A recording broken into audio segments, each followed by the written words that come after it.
जय हिंद प्यारे साथियों, स्वागत है आप सभी का उत्कर्ष एकेडमी खिलचीपुर के ऑनलाइन प्लेटफॉर्म में। सीआरपीएफ ट्रेड्समैन एग्ज़ाम 2023 के लिए गणित के वेरी मोस्ट और इम्पोर्टेंट क्वेश्चन इस वीडियो में हम लोग डिस्कस करने वाले हैं। प्यारे साथियों, प्रीवियस ईयर प्रश्न पत्र पर आधारित ये सारे क्वेश्चन हैं।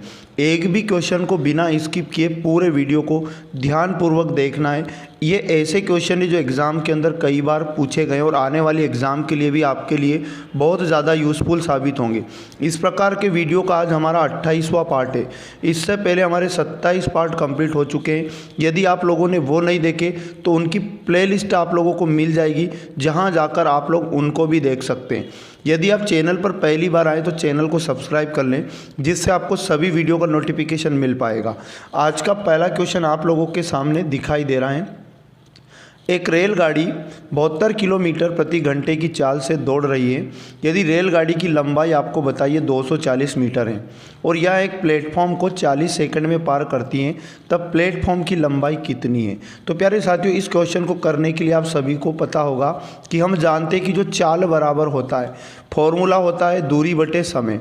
चाल बराबर दूरी बटे समय, इतने से कंसेप्ट से आप लोगों का इस क्वेश्चन का राइट आंसर आ जाएगा। तो यहाँ पर चाल की जगह आप लोगों को लिखना होगा 72 किलोमीटर प्रति घंटा रेलगाड़ी की चाल आपको दी गई है। आप क्या करो, इसमें 5/18 का गुणा करो। 5/18 का मल्टीप्लिकेशन करेंगे, जिससे ये किलोमीटर प्रति घंटे से मीटर प्रति सेकंड में चाल कन्वर्ट हो जाएगी। और यहाँ पर दूरी की जगह क्या रखना है, ये रेलगाड़ी एक प्लेटफॉर्म को पार कर रही है। तो जब कोई रेलगाड़ी ऐसे स्थान को पार करती है जिसमें लंबाई होती है, तो रेलगाड़ी की लंबाई प्लस उस स्थान की लंबाई दोनों जुड़ जाता है। तो यहाँ पर क्वेश्चन में रेलगाड़ी की लंबाई बताइए 240 मीटर प्लस प्लेटफॉर्म की लंबाई भी जुड़ जाएगी। तो यहाँ पर क्या करो, प्लेटफॉर्म की लंबाई हम लोग x मीटर मान लेंगे। तो यहाँ पर 240 में x मीटर जुड़ जाएगा और बटे में हम लोग लिखेंगे समय। कितना समय क्वेश्चन में दिया है, तो 40 सेकंड हम लोगों को यहाँ पर दिया गया। अब क्या करो, इसे सोल्व करो। 18 का भाग 72 में देंगे। 18 चुको होता है 72, 5 का गुणा 4 से करेंगे तो 20 आ जाएगा। और 20 ये भाग का 40 इधर आएगा तो गुणा में हो जाएगा 40, और बराबर के इधर क्या बच जाएगा हमारे पास 240 और प्लस का x यहाँ पर बचेगा। अब क्या करोगे, 40 का गुणा 20 से करोगे तो यहाँ पर आ जाएगा 2 चुको 8 और 00 इधर लग जाएगा। तो हमारे पास यहाँ बनेगा 240 प्लस x। अब क्या करो, x का वैल्यू निकालो। तो x को यही रखो और बराबर के इधर भेज दो 240 को। तो ये प्लस का है, 800 के साइड आने पर ये माइनस का हो जाएगा, मतलब 800 माइनस हो जाएगा 240। तो यहाँ पर जब हम लोग 800 में से 240 को घटाएंगे तो 0, 10 में से 4 गया 6 बचेगा और 7 में से 2 गया 5, यानी 560 मीटर ये आ जाएगा x का मान। और ये x का मान क्या था, प्लेटफॉर्म की लंबाई हो जाएगी। ऑप्शन नंबर 2 इसका करेक्ट आंसर हो जाएगा। अगले क्वेश्चन की यदि बात की जाए, क्वेश्चन नंबर 2, तो क्वेश्चन नंबर 2 हैं ए बी और सी अकेले कार्य को क्रमशः 20, 30 तथा 60 दिनों में पूरा करते हैं। सभी एक साथ कार्य आरंभ करते हैं, लेकिन 5 दिन बाद ए और बी कार्य छोड़ देते हैं। सी अकेला शेष कार्य को कितने दिन में पूरा करेगा? तो दिया है क्वेश्चन में ए किसी काम को पूरा 20 दिन में कर सकता है और बी का टाइम बताया 30 दिन, और उसके बाद सी का टाइम यहाँ पर बताया 60 डेज, 60 दिन में कर सकता है। आप क्या करो, इनका एलसीएम लेंगे। हम यहाँ पर 20 का, 30 का और 60 का एलसीएम लेंगे। टोटल वर्क हमारे पास आ जाएगा और इनका जो एलसीएम आएगा 60 आएगा। तो ये मान के चलो कि टोटल काम हमारे पास 60 हैं। अब क्या करो, यहाँ पर 60 में टोटल वर्क में इनके समय का भाग लगाकर कार्य क्षमता निकालो। तो 20 का भाग 60 में जाएगा, 20 तिया 60, और 30 का भाग 60 में देंगे, 30 दूनी 60, और 60 का भाग 60 में एक बार जाएगा। तो इस प्रकार इनका एक एक दिन का काम कहें या इनकी कार्य क्षमता कहें निकल जाएगा। क्वेश्चन ने बोला यहाँ पर एक साथ कार्य आरंभ किया। अब जब एक साथ कार्य आरंभ करेंगे तो 3 + 2 और +1, मतलब एक एक दिन का काम इनका जुड़ जाएगा। तो कहने का तात्पर्य एक दिन में कितना काम किया इन्होंने, क्वेश्चन में बोला कि 5 दिनों तक इन्होंने साथ में काम किया। तो एक दिन के काम में, तीनों के एक दिन के काम में 5 का गुणा करेंगे, 5 दिन का काम आ जाएगा। 3 2 5 और 1 6, और 6 का गुणा 5 से होगा तो 30 काम टोटल हो जाएगा। यहाँ पर क्वेश्चन में बोला गया कि अब जो शेष काम बचा ये ए बी ने काम छोड़ दिया तो शेष काम कितना बनेगा, 60 काम में से टोटल 30 काम हो चुका है, तो शेष काम जो हमारे पास बचा ये 30 काम और बचा, 30 काम और बचेगा। ये अकेला कौन करेगा, सी करेगा।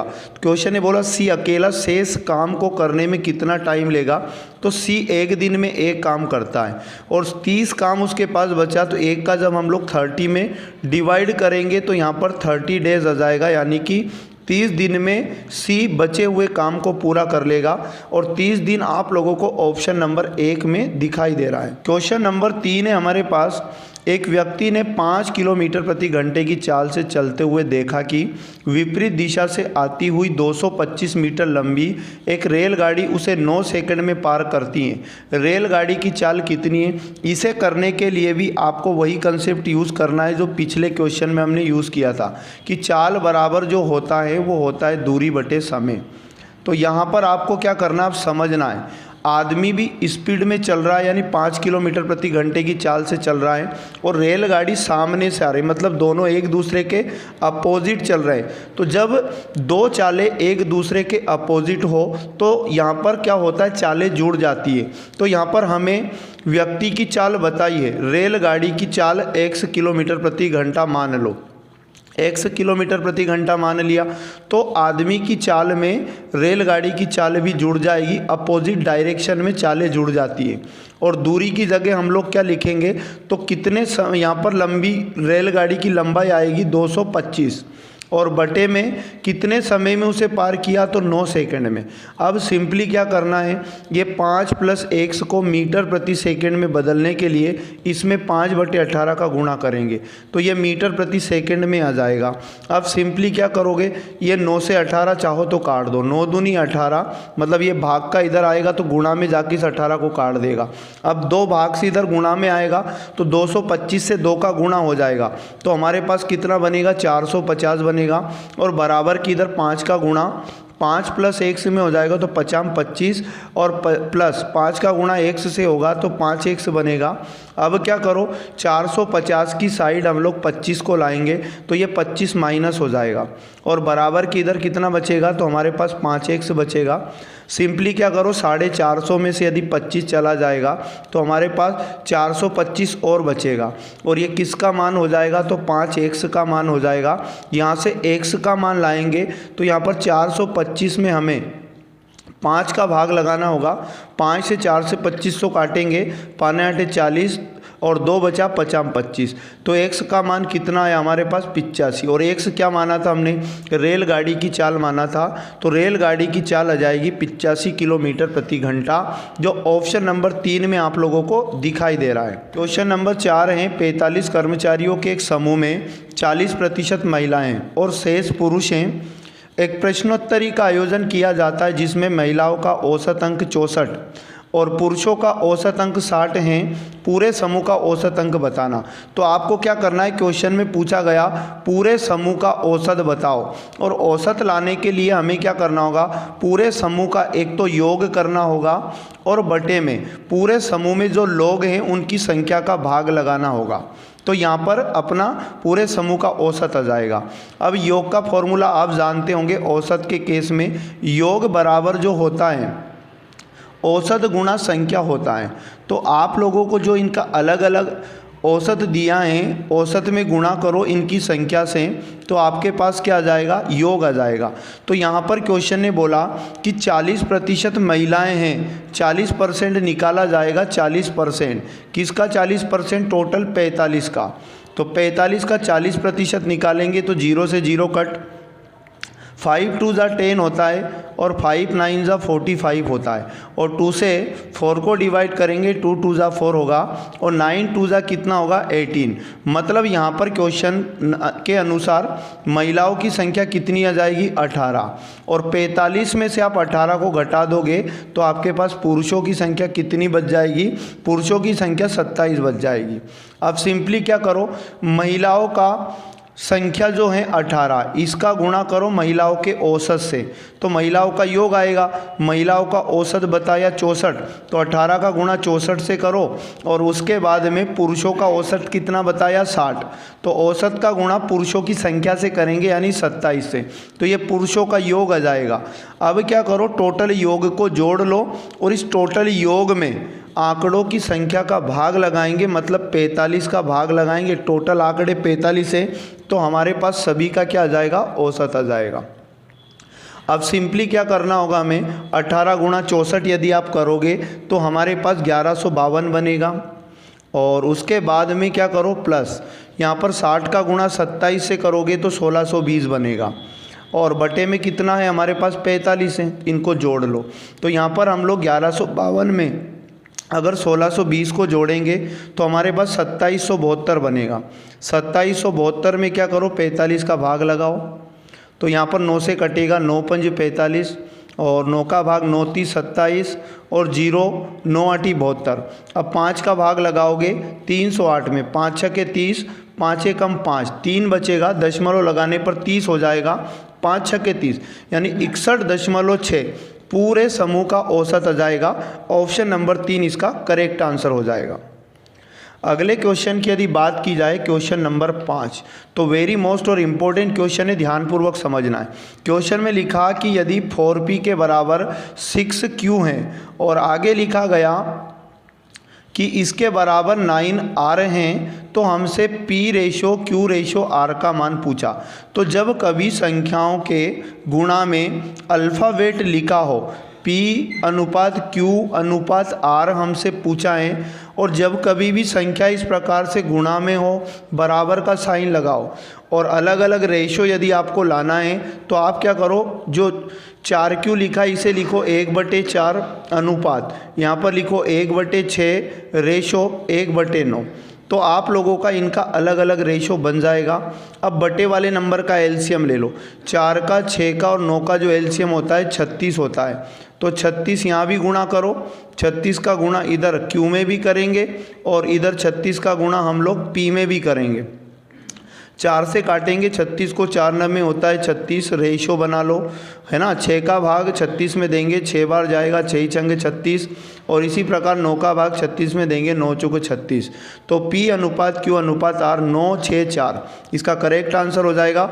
ऑप्शन नंबर 3 बिल्कुल सही जवाब है।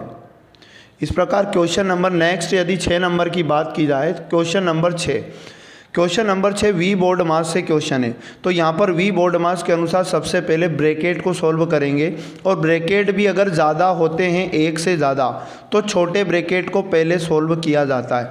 तो छोटे ब्रैकेट के अंदर जो वैल्यू लिखी है इनको साइड से लिखकर पहले इसे सॉल्व करेंगे, यानी 32 - 14 और भागित, फिर लिखा है 9 और उसके बाद में गुणा में 3, पहले इसे सॉल्व करो। तो पहले इसमें भी अगर एक से ज़्यादा चिन्ह होते हैं तो पहले इसमें भी बोर्ड मास रूल लगाओगे, तो पहले भाग सॉल्व होगा, तो 9 का भाग 54 में देंगे, 9 छके 54।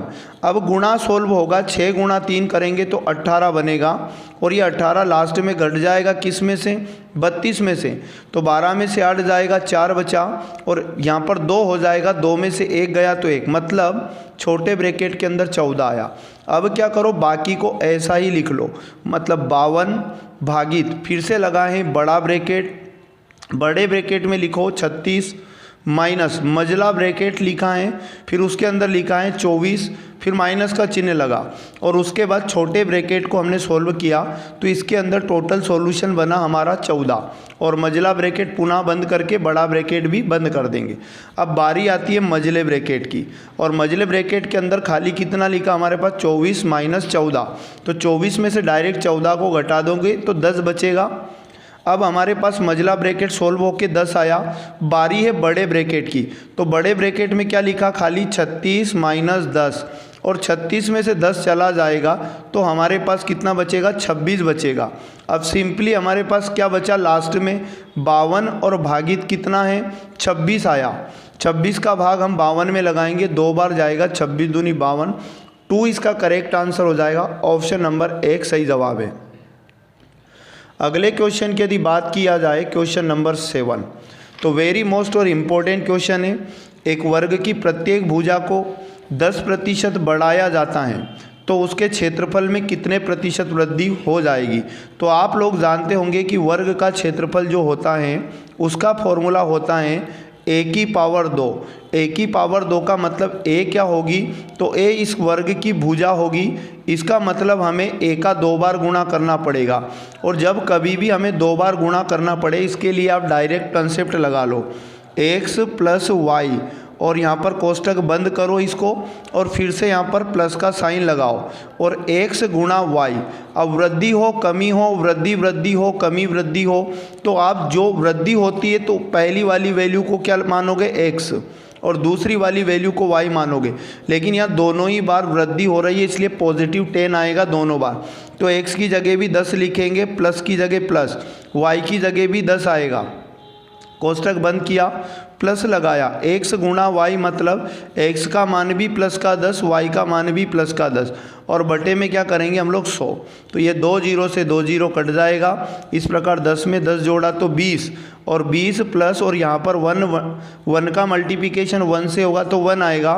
तो 20 प्लस 1 कितना हो जाएगा, 21% आ जाएगा। यदि लास्ट में पॉजिटिव आता है तो याद रखना हमेशा वृद्धि होती है, और लास्ट में नेगेटिव आता है तो कमी होती है। तो क्वेश्चन में कहा क्षेत्रफल में कितने प्रतिशत वृद्धि हो जाएगी, तो 21% वृद्धि हो जाएगी। ऑप्शन नंबर 4 में आपको दिखाई दे रहा है। अगले क्वेश्चन की यदि बात की जाए, क्वेश्चन नंबर 8 की, एक वृत्त का क्षेत्रफल हमें दिया गया है, उसकी त्रिज्या बताना। तो सिंपली क्वेश्चन को क्या करोगे, वृत्त का क्षेत्रफल का फॉर्मूला यूज़ करो। वृत्त का क्षेत्रफल बराबर जो होता है पाई आर स्क्वायर होता है, पाई आर स्क्वायर।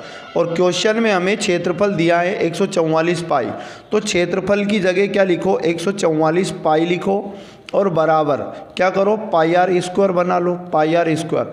अब क्या होगा, ये पाई से पाई कट जाएगा, तो हमारे पास आर वर्ग बराबर 144 बनेगा, और आर का वर्ग हटेगा तो 144 पर रूट लग जाएगा, 144 पर रूट लगेगा। 144 का स्क्वायर हटेगा तो यहाँ पर 12 आएगा, क्योंकि 12 का स्क्वायर क्या होता है 144। तो आर का मान कितना आया हमारे पास 12, आर इसकी त्रिज्या होगी, और क्वेश्चन में यही पूछा है। ऑप्शन नंबर 4 करेक्ट आंसर हो जाएगा। अगले क्वेश्चन की यदि बात की जाए, क्वेश्चन नंबर 9, तो यहाँ पर क्वेश्चन में बोला कि एक आयत की लंबाई और चौड़ाई क्रमशः 10% और 8% बढ़ाई जाती हैं, तो आयत का क्षेत्रफल कितना बढ़ जाएगा। तो यहाँ पर भी वही कंसेप्ट काम करेगा जो पिछले क्वेश्चन में हमने किया था, x प्लस वाई, और यहाँ पर प्लस लगाओ और गुणा में x गुणा वाई करो, और बटे में आ जाएगा 100। तो यहाँ पर देखो x का मान वो होगा जो पहले आया, y का मान बाद वाला। दोनों बार वृद्धि हो रही है, इसलिए दोनों बार पॉजिटिव लिखा जाएगा। तो आप क्या करो, यहाँ 10 और प्लस y की जगह कितना 8, इन दोनों को जोड़ा, और फिर प्लस का साइन है लगाओ, x गुणा वाई मतलब 10 गुणा 8 करो, और बटे में आ जाएगा 100। यहाँ पर क्या होगा, ये 0 से 0 कट जाएगा, आप चाहो तो इन दोनों को काट लो, है ना, 2 चुको 8 हो जाएगा, और 2 पंज 10। तो यहाँ पर आपके पास कितना बना, 10 में 8 जोड़ा तो 18, और 18 प्लस कितना हो जाएगा 4/5। प्यारे साथियों, जब कभी ऐसा सिचुएशन बने कि यहाँ एक पूर्ण संख्या हो, प्लस का साइन हो, अंश छोटा हर बड़ा हो, ऐसी संख्या को आप डायरेक्ट सही बटे में लिखोगे तो वही आंसर आ जाएगा। यानी 18 सही 4/5, इसको अपन डायरेक्ट लिख सकते हैं। इसका जो राइट आंसर आएगा 18 सही 4/5, ऑप्शन नंबर 2 करेक्ट आंसर हो जाएगा। अगले क्वेश्चन की यदि बात की जाए, क्वेश्चन नंबर 10 नंबर का क्वेश्चन वेरी मोस्ट और आईएमपी है, ध्यानपूर्वक समझना। 8% साधारण ब्याज दर पर 2000 रुपये की राशि को दुगना होने में कितना समय लगेगा। तो क्वेश्चन में एक तो दर दिया मतलब रेट, आर का मान दिया 8%। क्वेश्चन में और क्या दिया, मूलधन यानी प्रिंसिपल का मान दिया 2000 रुपीज़, और उसके बाद यहाँ पर कहा गया कि दुगना करना है। दुगना मतलब अमाउंट बना लो। जब आप समझो 2000 रुपया डबल हो जाएगा तो मिश्रधन कितना बन जाएगा 4000। अब 4000 रुपया अमाउंट बन जाएगा तो सिंपल इंटरेस्ट कितना लगेगा इस पर, साधारण ब्याज। तो 2000 का 4000 रुपया हो जाना मतलब ब्याज कितना लगेगा, 2000 रुपया ब्याज लगेगा। और यहाँ पर हमसे टाइम पूछा है, तो टाइम का मान अपने को t मान लेना है। अब क्या करो, साधारण ब्याज का फॉर्मूला लगा दो। हम जानते हैं कि सिंपल इंटरेस्ट बराबर होता है principal into rate into time और डिवाइड बाई कितना लिखोगे 100। तो यहाँ पर आपके पास क्या आ जाएगा, साधारण ब्याज का ये फॉर्मूले से टाइम निकल जाएगा। सिंपल इंटरेस्ट हमने निकाल लिया कितना 2000 रुपीज़ और यहाँ पर इजिकल टू हो जाएगा प्रिंसिपल की जगह आपको फिर से लिखना है कितना 2000 रुपीज़ और मल्टीप्लिकेशन रेट दिया है क्वेश्चन में 8% और मल्टीप्लिकेशन टाइम की जगह टी लिखेंगे और डिवाइड बाई 100 करो। अब क्या होगा यहाँ पर, ये गुणा का 2000 इधर आकर भाग में इसको 2000 को काट देगा 1 टाइम, ये भाग का 100 इधर गुणे में चला जाएगा 100 और गुणे का 8 इधर आएगा मल्टीप्लिकेशन से तो डिवाइड में चला जाएगा।